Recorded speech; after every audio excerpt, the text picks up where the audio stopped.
Keesokan harinya, Jay dan Gavin pamit pulang. Entah kenapa Jay merasa tenang berada di rumah orang tua Anissa, mungkin karena dia merindukan kedua orang tuanya. Ralat ibunya saja, karena bapaknya ada penjahat menurutnya yang telah menelantarkan anak istrinya demi perempuan lain. Jay sangat membenci kata-kata perselingkuhan dan pelakor, karena hal itulah yang telah membuat orang tuanya berpisah. Jay dan Gavin sudah di perjalanan pulang ke kota. Sebelum pulang tidak lupa dia memberikan amplop untuk orang tua Anissa. Anggap saja itu gaji Anissa sebelumnya yang sudah mengasuh twins dengan sukarela. Gavin, apa kamu sudah membuka m-banking? Belum bos, memangnya untuk apa? Tanya Gavin heran.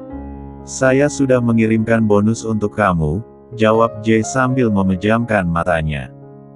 Karena kepalanya sedikit pusing. Maklum efek jalannya yang rusak, perut pun terasa diaduk-aduk. Sambil menyetir Gavin membuka m-banking di ponselnya, seketika dia mengulaskan senyumnya melihat transferan bonus masuk di m-bankingnya. Terima kasih banyak bos, semoga rezeki Anda makin lancar terus. Sepertinya salah doanya, semoga Anda cepat punya istri dan mama untuk twins, ucap Gavin dengan wajah sungguh-sungguh. Kamu berpikir terlalu jauh Gavin, saya bahkan tidak ada niat untuk menikah lagi, saya akan fokus membesarkan kedua anak saya saja, jawab Jay dengan mata yang terpejam. Apa Anda tidak kasihan dengan mereka berdua bos? Mereka berdua membutuhkan kasih sayang dari seorang ibu, karena sejak lahir mereka berdua tidak pernah merasakannya. Itulah kenapa mereka berdua begitu lengket dengan cleaning service itu, karena perempuan itu memberikan kasih sayang dan membuat si kembar nyaman berada di dekatnya, ucap Gavin sambil menyetir. Walaupun jalannya masih rusak dia tetap bisa fokus menyetir sambil mengobrol. Lebih baik pikirkan masa depan kamu saja Gavin. Apa kamu sudah punya kekasih? Calon istri? Gavin terdiam, karena dia juga jomblo ngenes. Karena tidak punya pacar sama sekali, karena dia terlalu menjaga jarak juga dengan perempuan. Diammu mengatakan, kalau kamu jomblo karatan, umur kamu sudah waktunya untuk menikah Gavin. Carilah calon istri yang sesuai dengan kriteria kamu, jangan terlalu tinggi kriterianya takut sulit mendapatkannya.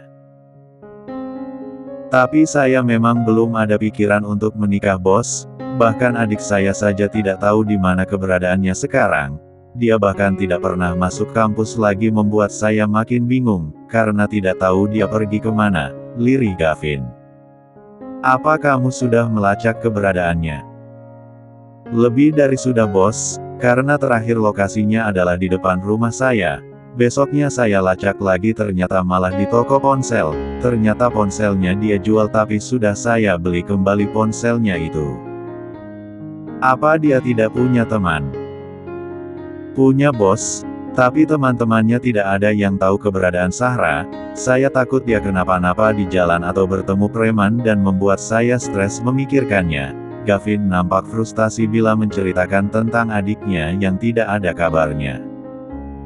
Sampai saat ini, takutnya malah dia bertemu penjahat Gavin, sekarang musimnya orang yang menjual organ tubuh gitu.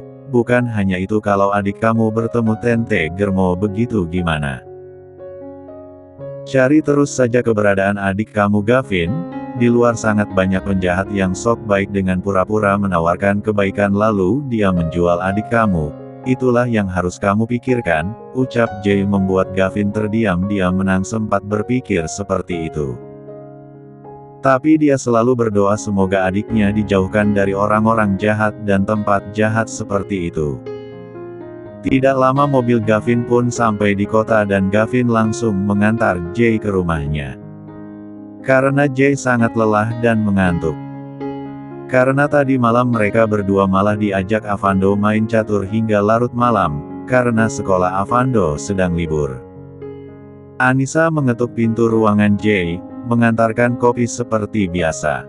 Sekaligus ada yang ingin dia katakan. Permisi Pak, saya mengantarkan kopinya. Letakkan di meja sini.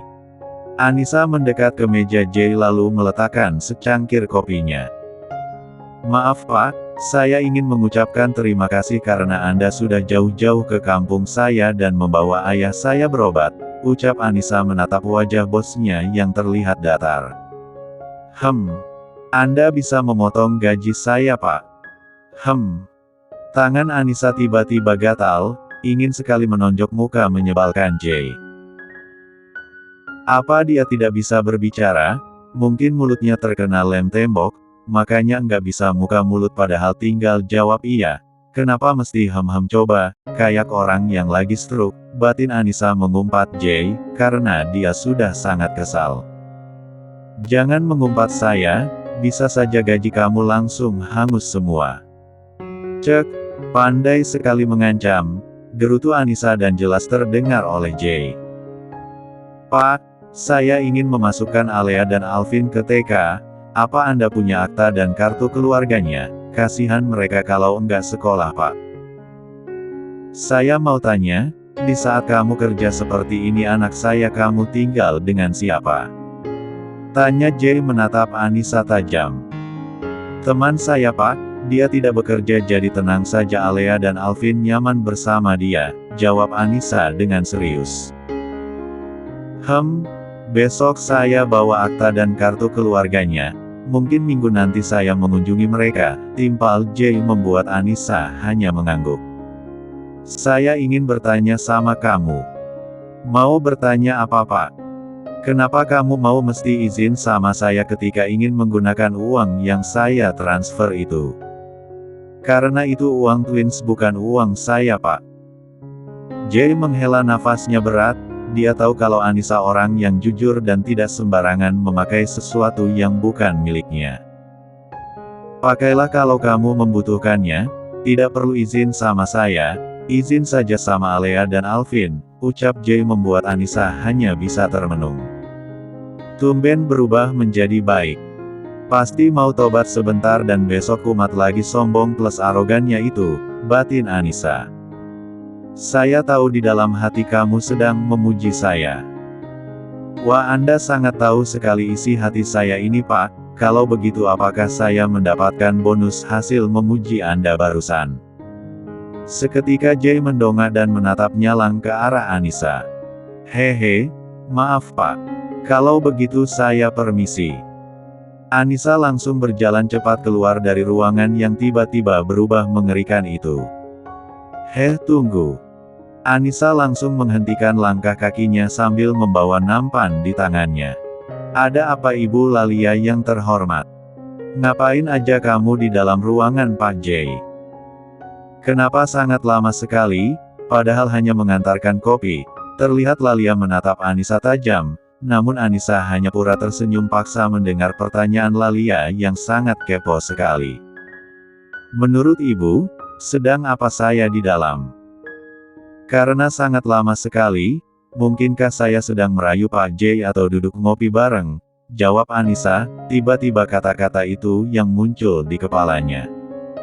Lumayan membuat sekretaris itu ketar-ketir mendengarnya. Kamu benar-benar tidak tahu diri ya? Kalau Pak Jay mendengar ucapan kamu pasti bakalan dipecat karena ucapan kamu itu bisa menyebabkan rumor yang tidak jelas, ketus Lalia. Terserah Anda saja deh Bu, saya sedang sibuk ingin lanjut kerja, sahut Anissa dengan malas. Dia sudah capek berdebat terus, dia sedang ingin merilekskan otaknya dengan fokus bekerja. Ketika melihat pintu ruangan Jay terbuka, dengan cepat Lalia menjatuhkan dirinya di lantai. Kamu kenapa sih mendorong saya dan menuduh saya punya hubungan sama Pak Jay, kamu iri sama saya? Tanya Lalia membuat Anissa mengernyit keningnya heran. Ibu ngapain duduk di lantai? Apa ibu ingin membersihkan lantai yang kotor? Bukankah ibu seorang sekretaris? Ngapain pel lantai apa ibu ingin mencari kerja sampingan? Tanya Anissa dengan raut wajah bingung. Sedangkan Jay yang melihat itu hanya geleng-geleng kepala, lalu melewati mereka berdua tanpa berniat membantu Lalia berdiri karena Jay sedang ada urusan dengan Gavin. Di ruangannya tadi, Jay mengecek CCTV yang terhubung ke depan ruangannya dan jelas saja dia melihat apa yang dibicarakan Lalia dan Anissa. Ruangan Jay kedap suara dan dindingnya sangat tebal. Jadi tidak akan ada yang bisa mendengar pembicaraannya, apabila dia berbicara dengan seseorang di dalam ruangannya. Pak Jay. Dia sudah mendorong saya, pekik Lalia memfitnah Anissa. Seketika Anissa langsung melotot mendengar fitnah Lalia. Namun Jay sama sekali tidak menghiraukan pekikannya, terlihat Jay dengan santai berjalan menuju ruangan Gavin. Para staf yang meja kerjanya tidak jauh dari ruangan Jay itu nampak menatap heran ke arah Lalia dan Anissa. Kamu cleaning service, kamu apakan sekretaris Lalia? Kamu mendorong dia agar jatuh. Tanya seorang perempuan, dia adalah staf biasa. Kenapa Anda menuduh saya seperti itu? Saya tahu saya memang orang rendahan dan cleaning service tapi saya bukan perempuan licik yang mencari muka, sahut Anissa langsung pergi. Heh, kamu dasar cleaning service tidak tahu diri. Pekik perempuan itu. Dan kebetulan Jay dan Gavin yang muncul. Siapa yang kamu katakan tidak tahu diri? Tanya Jay menatap staf itu dengan dingin. Terlihat Jay berdiri di depan Gavin. Itu Pak, perempuan cleaning service itu sudah mendorong sekretaris Lalia. Apa kamu melihat kejadiannya dan ada videonya? Coba saya lihat, pinta Jay membuat perempuan itu langsung terdiam. Jangan suka menuduh orang tanpa bukti, buktikan dulu ucapan kamu baru menuduh. Orang sesuka hati, timpal Gavin datar. Tapi Pak, tidak ada tapi-tapian, kamu Lalia untuk apa kamu duduk di lantai seperti itu? Apa kamu ingin mengepel lantai yang kamu basahkan beberapa hari yang lalu? Jangan membuat kebohongan Lalia, selama ini kamu menjadi sekretaris kompeten, sekretaris kepercayaan saya, jangan karena hanya membuat sebuah kesalahan hingga membuat kamu di blacklist dari seluruh perusahaan. Jay menatap Lalia nyalang. Membuat nyali Lalia menciut, dia pun berdiri dan kembali ke kursi kerjanya. Yang harus kamu ingat, kamu seorang sekretaris bukan karyawan biasa, jadi kamu bekerja harus lebih profesional, jangan suka memfitnah orang lain. Saya tidak memfitnah Pak. Tidak usah mengelak, apa perlu saya pecat kamu secara tidak hormat? Ucap Jay dingin dan melenggang masuk ruangannya lagi bersama dengan Gavin. Sial. Kenapa Pak Jay tahu kalau aku memfitnah si miskin itu? Kenapa Pak Jay malah terdengar membela perempuan itu? Enggak bisa dibiarin. Aku harus mencari cara agar dia dipecat secara tidak hormat dari perusahaan ini. Lalia tersenyum smirk sambil memikirkan akal busuknya yang ingin membuat agar Anissa dipecat dari perusahaan itu. Jam makan siang. Anissa menelpon Sahra, mengingatkan perempuan itu agar hati-hati ke kamar mandi. Karena kamar mandi kontrakannya sangat licin walaupun dibersihkan setiap hari. Assalamualaikum Nis. Waalaikumsalam Ra, apa si kembar sudah makan siang? Iya, mereka berdua lagi makan nih sama bening bayam dan ayam goreng. Apa kamu sudah makan siang? Ini juga sedang makan siang. Oh ya. Kamu hati-hati masuk kamar mandi, soalnya lantainya itu licin karena sudah sangat lama, walaupun disikat tiap hari, jangan lari ketika masuk kamar mandi, jaga kandungan kamu. Anissa seperti emak-emak saja yang mengingatkan putrinya. Iya Nis, aku akan pelan-pelan, terima kasih sudah mengingatkan, kita udah mirip kakak adik aja hehe. Anggap aja aku kakak kamu walaupun kita seumuran, udah dulu ya aku mau makan siang, jangan jalan jauh banyak orang jahat, Anissa mengingatkan, karena paras Sahra yang cantik pasti banyak laki-laki jelalatan kalau melihatnya. Iya, assalamualaikum. Waalaikumsalam. Siapa? Tanya Cinta. Teman aku di kontrakan yang sekarang jagain anak aku, sahut Anissa. Keduanya saat ini makan siang di kantin karena sama-sama tidak membawa bekal akibat kesiangan. Ketika lagi tenang dan damainya makan berdua cinta. Tiba-tiba datang Gavin dan Jay yang langsung duduk di kursi sebelah Anissa. Tanpa kata permisi. "Bapak kok duduk di sini?" tanya Anissa melotot. "Emangnya ini kursi nenek moyang kamu? Tapi kan di sini kami perempuan, kalau Bapak dan Pak Gavin kan laki-laki, seharusnya cari meja lain," celetuk Anissa sambil menunjuk meja kosong. Cinta menyenggol lengan Anissa, karena Anissa yang berani ingin mengusir Gavin dan Jay seperti itu. "Kenapa? Kamu kok berani sama Pak Jay dan Pak Gavin?" tanya Cinta sambil berbisik. "Mereka yang memulai duluan, emang kamu mau jadi bahan gibahan para staf di perusahaan ini karena sudah duduk semeja dengan Pak Jay dan Pak Gavin?" bisik Anissa balik. "Enggak lah, yang ada kita kena bully nanti."